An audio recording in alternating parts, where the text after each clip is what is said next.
공인중개사 시장에서 부동산학 개론과 세법을 강의하는 강양구입니다. 네, 안녕하세요. 민법과 중개사법을 강의하는 민중의 지팡이 김하인 강사입니다. 오늘 어떤 이야기를 하려고 하는 겁니까? 네, 오늘 수험생들이 가장 궁금해하는 이 시험 합격을 위해서 도대체 기본서를 꼭 봐야 되는가? 거기에 관해서 이야기를 나눠보겠습니다. 일단 결론을 내려놓고 합시다. 예. 교수님 생각은 예. 그러니까 일단 합격이 목적이 아닙니다. 예. 그러니까 우리 시험에서 합격을 하려면 기본서를 보는 게 좋다, 안 보는 게 좋다. 빠른 합격을 위해서는 안 본 게 좋다 생각입니다. 교수님 어떠세요? 그렇죠. 그러니까 수험생 입장에서의 1차적인 기준은 빨리 합격이죠. 네. 근데 합격은 합격인데 빨리 합격하는 게 목적이라면 기본서는 안 보는 게 합격하는 비결입니다. 근데 네. 문제는 말입니다. 네. 우리가 기본서 볼 필요 없다 그러면 수험생들은 궁금하죠. 네. 아니 그럼 책을 안 보면 어떻게 해야 되느냐. 네. 근데 여러분들은 이렇게 생각해 보세요. 여러분들이 서점에 가서 공인중개사 기본서 어떤 책을 보더라도 이유가 없습니다. 결론밖에 없어요. 그 결론은 대부분 다 기출 지문들이 수록되어 있는 것이고 결론은 이런 거죠. 진폭이 크다. 그 다음 책에서는 뭐라고 해야 되냐면 왜 일반 경기보다 부동산 경기의 진폭이 큰지를 써야 되는데 그런 과정이 하나도 없어요. 다시 말해서 기본서를 읽는 것보다 그 시간에 기출 문제를 풀어보는 게 훨씬 효과적이라고 생각합니다. 네. 교수님 생각은 어떻습니까? 네, 그러니까 지금 이 교재가 크게 공부하는 교재가 크게 네 종류 봤을 때 일단 저는 기본서가 가장 필요 없다고 생각합니다. 이 기본서라는 것은 일반 학원 커리큘럼에서 수강생들을 1년간 끌고 가기 위해서 약 4개월, 6개월간 그 과정에 불과한 것이지 그러니까 1년간 끌고 가기 위한 수단으로 생각합니다. 그러니까 이제 수험생활이 길어질 수 있는 거죠. 그렇다면 네. 그럼 기본서를 안 보고 교수님 생각은 네. 요약집을 보면 된다는 거 아닙니까? 예. 그러면 기본서 600페이지짜리를 100페이지로 함축을 했다면 예. 수험생분들 입장에서는 보기가 더 힘들어질 텐데. 그러니까 기본 강의를 들어야 되겠죠. 그렇죠. 대신 기본서 강의는 뭐 예를 들어서 2달 들어야 된다. 이것은 훨씬 줄어들겠죠. 근데 여러분 이건 꼭 한 가지 생각하시기 바랍니다. 기본서를 보든 요약집을 보든 아니면 기출문제집을 보든 거기에 강의가 첨가되었을 때 의미를 갖는 거죠. 다시 말하면 기본서를 혼자서 본다, 요약집을 혼자서 본다. 이는 상당히 힘들겠죠. 물론 가능할 겁니다. 가능한데 시간이 오래 걸린다는 거죠. 따라 우리가 생각하는 게 지금 단기간에 합격을 하려면 여러분들이 무엇을 보시든 여기에 강의가 추가돼야 되는 건데 기본서를 가지고 강의를 추가하는 거나 요약지를 보고 강의를 추가하는 거나 결론은 똑같아요. 근데 여러분 입장에서는 요약지를 보는 게 훨씬 좋다는 거죠.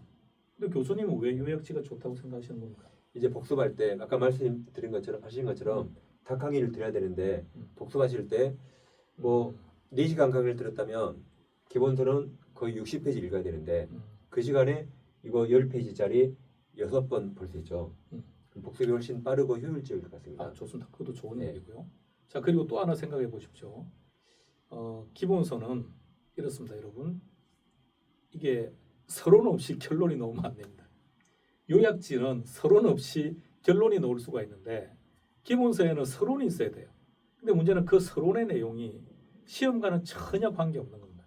그 시험과 전혀 관계없는 것들을 서론에서도 쭉 정리하면서 결론을 도출하다 보니까 앞부분에 있는 내용들 대부분이 시험과는 전혀 관계없고 그리고 시중에 있는 기본서들 보면 예전에 실제 지금의 시험 추세와는 관계없는 내용들도 많이 들어가 있기 때문에 여러분 입장에서 본다면 오히려 비효율적일 가능성이 많다는 겁니다. 맞습니다. 그리고 저는 그 기본서를 복습하면서 하루에 60페이지 읽었어요. 60페이지 읽었는데 책을 덮고 그 다음날 기억날 수가 없거든요. 그렇죠. 그 시간에 차라리 요약집을 2번 보시고 그 시간에 기출문제에 해당 부분을 2번 풀 수 있을 것 같아요. 그래야 그 다음날 수험 공부는 그 다음날 기억이 나야겠죠. 그렇죠. 기억 안 나면 그건 노동이라고 생각합니다. 그래서 기본서 볼 시간에 차라리 이거 2번씩 볼 수 있거든요. 부동산학 개론이라든지 네. 세법의 책은 이제 강양구는 요약집이라는 단어를 안 씁니다. 숙복이라는 숙복, 말을 네. 쓰거든요. 근데 왜냐하면 베스트셀러. 그 숙복이 안의 내용은 실제 기본서보다 더 많은 내용이 들어가 있습니다. 그래서 시험 문제가 어떤 형태로 출제가 되든 어차피 그 범위를 못 벗어나요. 근데 그 숙보기가 약 100페이지 정도입니다. 정말요? 100페이지 먹으면 충분하죠. 100페이지 다 들었어요? 예. 와. 그러니까 100페이지만 보면 네. 모든 내용들이 다 가능합니다. 자, 이게 부동산 학개론 숙보기인데 이 내용, 그러니까 여기에는 이제 조금씩 내용을 추가시켰습니다. 어떤 내용을 추가시켰냐면 안에 문제 대신에 여러분들이 좀 문제를 볼 수 있도록 하면 문제도 수록하다 보니까 페이지가 늘어난 거고 본문만 따지면 딱 100페이지. 아, 부모만. 네. 예. 그러니까 100페이지이다 보니까 어떤 장점이 있냐면 방금 교수님이 말씀하신 것처럼 자, 그날 하루 4시간 진도가 끝났다. 그럼 기본서는 60페이지다. 근데 숙보기는 한 2페이지 내지 3페이지입니다. 아, 많을 때 한 내용만 5페이지. 그렇죠. 부모만. 아. 그러면 방금 말씀하신 것처럼 복습하는 횟수가 훨씬 늘어날 수 있다는 얘기죠. 아, 대단한데요. 그럼 우리가 이를 통해서 네. 이론 정리가 끝나고 나면 네. 그 다음에는 뭐가 좋습니까? 그다음에 저는 기출 문제라고 생각합니다. 교수님요. 그렇죠. 네. 기출 문제집이죠. 근데 최근에 이제 공인중개사 시장만 그런 게 아니라 이제 감정평가사, 변시도 마찬가지입니다. 변호사 시험을 준비하는 학생들이 500페이지, 1000페이지 책을 안 본답니다. 그 교수님들이 발간한 요약지 150페이지 책을 본대요. 그러니까 이미 이런 트렌드는 공인중개사 시장에서만 발생하는 것이 아니라 이게 그냥 우리 시장의 기본적인 트렌드인 것 같아요. 자, 그러다 보니까 간평사를 강의하는 경우에도 기본서 600, 700페이지짜리 책을 가지고 들어가면 학생들 안 보는 거죠. 아, 처음에 강의 들어가면 학생들이 시대 흐름이에요. 그렇죠. 요약지 달라 그러는 거죠. 네. 학생들도 숙보기 알고 있습니다. 이미. 그럼 숙보기를 달라고 하는 거죠. 그럼 그렇게 학습하는 게 훨씬 더 효과적이고 그런데 수험가는 그런 얘기도 있답니다. 유튜브가 요새는 많이 이렇게 활성화되다 보니까 네. 개중에 합격하신 분들이 네. 자기가 합격한 방법을 설명한 거죠. 네. 그 중에 간평사인데 기출 문제지만 보고 합격했다고 유튜브를 찍어서 올리신 분이 있는 거죠. 네. 그러다 보니까 학원에 오신 분들이 다 생략하고 기출 문제를 바로 가는 거죠. 아, 근데 잘 생각해 보십시오, 여러분. 기출 문제만 최근 10년간의 기출 문제만 여러분들이 정확하게 아시고 시험 보러 가면 이유 없이 합격입니다. 근데 문제는 이걸 어떻게 보냐고요. 그렇죠. 어렵죠. 그래서 여러분들이 기출 문제에서 그 지문 하나하나를 학습하기 위해서 결론은 요약집을 보고 가는 거죠. 네. 그럼 최소한 2단계는 해야죠. 하나는 이론, 하나는 문제. 네. 근데 다양한 문제 중에서는 기출 문제가 바이블입니다. 저 같은 경우도 요약집이 딱 110페이지거든요. 110페이지. 심플하네요. 근데 좀 빠진 내용이 있습니다. 예. 그 빠진 내용은 기출 문제를 풀면서 이제 보충하는 거죠. 제 근데 생각에 실제 그 빠진 거 안 봐도 합격하죠. 그렇죠. 이것만으로 충분히 65점 맞는데 그렇죠. 70점. 근데 이제 빠진 것은 기출 문제를 보충하는 거죠.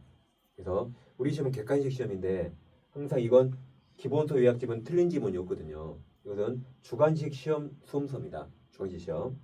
우리는 틀린 지문, 옳은 지문이 있기 때문에 기출 문제를 보면서 이 지문이 어떻게 틀리게 나오고 어떻게 옳게 나온가를 고민하면서 공부하셔야 그게 시험 문제에 직결된다고 생각합니다. 우리가 다음에는 네. 주관식과 객관식을 학습하는 방법에 대해서 한번 아, 이렇게 네. 대화를 해서 한번 보여드리는 게 좋을 것 같아요. 아, 그렇습니다. 실제 우리가 학교 다니면서 학창 시절에 초중 고 대학을 졸업할 때까지 주관식 익숙해져 있어요. 네. 그래서 이제 저 또한 우리 같이 강의하시는 분들에게 그런 멘트를 자주 합니다. 아니 객관식을 왜 주관식처럼 강의하냐고. 네. 여러분도 마찬가지입니다. 여러분도 객관식 시험을 왜 주관식처럼 시험 준비하시는지 모르겠습니다. 그래서 다음에는 쌤과 같이 주관식, 객관식에 대해 좀 더 우리가 대화를 좀 진지하게 네. 한번 나누어서 네. 소개를 한번 했으면 좋을 것 같습니다. 네. 그럼 교수님 생각은 단기간에 합격하는 방법은 네. 이론 하나, 문제 하나인데 네. 이론은 요약집이고 네. 문제는 기출 문제가 좋다. 네. 교수님도 그렇게 동의합니다. 아, 오늘 아무튼 수험생들을 위해서 이렇게 좋은 대화를 해본 것 같습니다. 보탬이 되셨다면 학개론 세법 강영 교수님, 민법 중개사법 김하연 함께 해주세요. 자, 감사합니다. 수고했습니다.